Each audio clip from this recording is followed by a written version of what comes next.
This is TWiT. I don't know if you saw this. Fortnite is just like the biggest thing in the world, right? So it's what they call a battle royale game. It's changing the game industry, and whether that's for good, bad, or indifferent is kind of unclear. But Fortnite is so successful that Do you like it, by the way? Do you actually like Fortnite? So in the world of battle royale games, and I really only have experience with two of them. So it's PUBG, you know, Player Unknown Battleground, which is kind of the Microsoft entry, and this one. I think Fortnite made some good decisions with it with regards to performance and graphics quality and so forth. So it plays better. There is a construction element to this game that I can't say I completely understand. Like, in other words, you parachute into this world, you have some number of time before the battle starts, and you can build things, which are like fortifications for yourself. Like PUBG, you just run from building to building, find guns, and you shoot each other.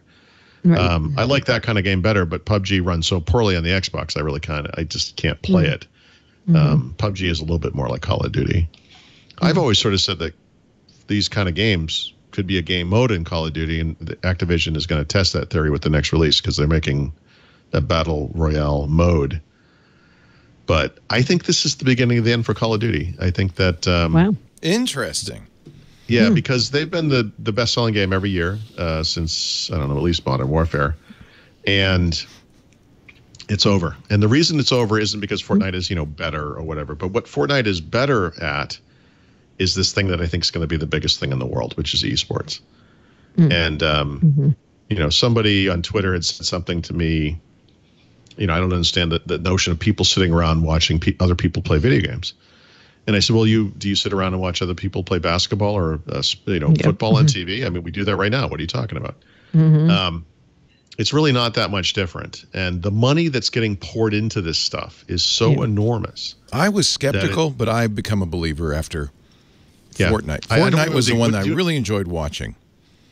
Oh, that's okay. So I'm not the type of person who would sit there and watch people play this, but maybe that changes. I mean, I think it'll change, Paul. And some of this has to do with, and what I did learn watching the Fortnite Pro-Am was that they need directors that are as good as the Major League Sports directors who can follow the action, because stuff was happening off screen, and then they have to get commentators and play-by-play guys who also can add to it. Who can speak? They're not bad, but they need to get better, and they will over time. It's just not professional yet, but it will happen. It will. Yeah. So, you know, did you see though what they're doing in Arlington? In Arlington, they're building a eSports arena. Wait a minute, let me find this. Where, Arlington, Virginia? Wait a minute. Arlington officials last year, this is in the Journal today, Arlington, Texas, will start construction on a 100,000 square foot arena for live video game competitions. And it's one of a number, according to the Journal, of growing number of venues dedicated to esports. This is about to break out. You know, nerds are going to kill athletes off, and they're going to do it from the comfort of their couch. Yeah. Fortnite, the Epic Games, which does Fortnite, has said we're going to put $100 million into esports prizes for Fortnite. 100 million. Yeah, 100 million. I know it's incredible, and the prize, the prize numbers, like over the next few years, it's just going to go up astronomically. So this is going to be a big problem for the Call of Duty, because Call of Duty is a big deal in the context of its own thing. Like it's bigger than Hollywood movies. It's whatever it is, but it could be fun to watch. It would be fun to watch Call of Duty. Yeah, it could be, but it's a different kind of experience. There's a kind of fast, visceral, these things happen more quickly, and they're in. It's a different kind of thing. I mean, well, what we're going to see is games designed for this. I think is what we're going to see, because exactly. Yeah, Overwatch is hard to watch because it's just too fast. It's too furious. Yeah, even Fortnite's a little fast. Fortnite to me looks like Overwatch, but it's. I mean, my God, is it a ripoff of PUBG? Like it is so obviously. PUBG, you parachute onto an island. In Fortnite, you use a glider to glide into an island. You know, the graphics look like Overwatch, a kind of Pixar / cartoon type graphics, but that moves quick, and that's part of, I think, the appeal. It's really fun. Yeah, it's and it works really great fun across game. different devices. And there's also they did add something that PUBG doesn't have, which is building. You can build forts and defenses. Yeah, that's right. But no, Fortnite was a failure. They saw PUBG and they said, "Oh, we could do we could do battle royale," and then they gave it away. Yep. But they make more money in digital goods. I think it's going to kill Call of Duty. Wow. I don't know. Just because something becomes well, I don't know. That's interesting. You think it'll be like football, soccer, baseball, kind of? In the world of what I would call competitive video games, right? Excluding sports, which for some reason really never took off as a esport type thing. Call of Duty was it, right? Call of Duty was the thing that people played, and people went to ad hoc arenas to do live events and whatever. It's the type of thing I used to go up the street when I was in Dedham and play with guys live, because there's a kind of a fun competitive thing to doing it in person. This is going to kill that. That's by the way, part of the appeal of the eSports. Yeah, is that these guys can talk to each other and hear each other, and that's part of the fun. They're sitting across from each other. So really, you get all of the excitement without any of the muss and fuss of learning how to play the game. Way back when Doom was still a thing, and I worked at a college in Arizona, we used to go in on weekends to use the projectors in each of the classrooms to project Doom up onto the wall, and then we could scream at each other through the walls. And it was the greatest thing in the world. And it was really like this is literally 25 years ago. It was a long time ago. But we used to back then, Doom was not IP based, right? Doom was networking based, and that's the type of network we had at the school. So, we didn't need the internet; we just needed the local network. It was fantastic. Now let me show you. That type of stuff is fun. It is fun. LAN parties are really fun, and I think that this is going to have some of the appeal of that for people who've never, of a different generation who've never done it as we have.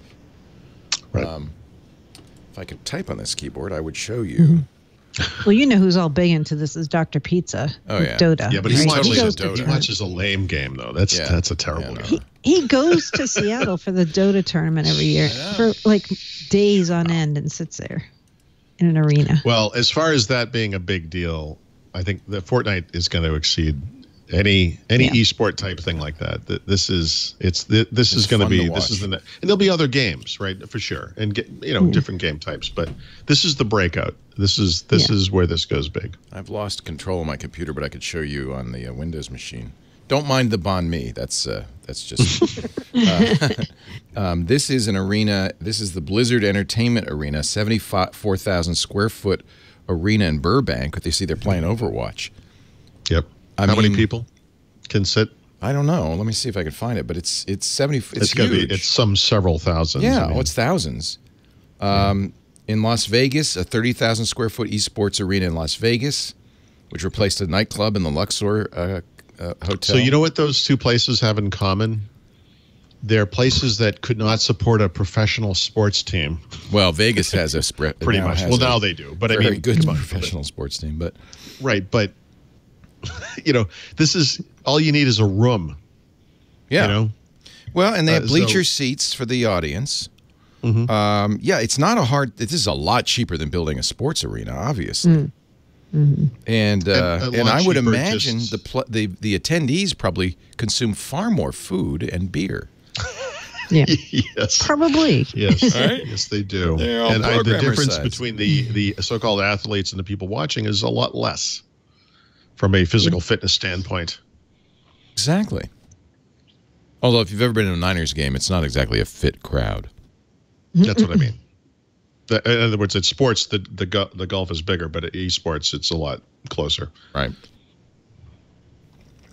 Some of these guys will probably have to be wheelbarrowed in,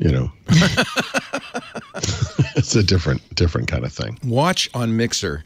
If you get a chance, watch the Fortnite Pro-Am, because it was a $3 million purse, all for charity. Even better, right? It wasn't a huge crowd. I was surprised. They did not fill the stadium. But they had, I think it was the best thing I've seen to date in terms of play-by-play and action. Although there were a couple of notorious times where they missed important action because the directors didn't have the competence to really pick the shots. So they got to work on that. But that's all solvable. It's going to happen. It's going to happen. I think it's fascinating. I was not a believer at all. I really I wasn't. My initial reaction to esports was the same as many other people's. Like, why would anyone want to? My son used to watch people play video games, probably on YouTube or whatever. Well, that's what started this, right? Is everybody watching YouTube? Well, I asked him. I said, why are you doing this? And his goal was to find strategies for the games that he liked, so he could be better at them himself. Right. And that's how you start. Part of the reason younger people would watch real sports. I bet you a lot of the League of Legends viewing on Twitch was really about. I've asked people, what do you watch for fun, or you watch to learn? A lot of them are learning skills, or think they are. It's aspirational. Paul, you probably think you're getting better basketball player at watching the Celtics. I mean, there's a little aspiration. But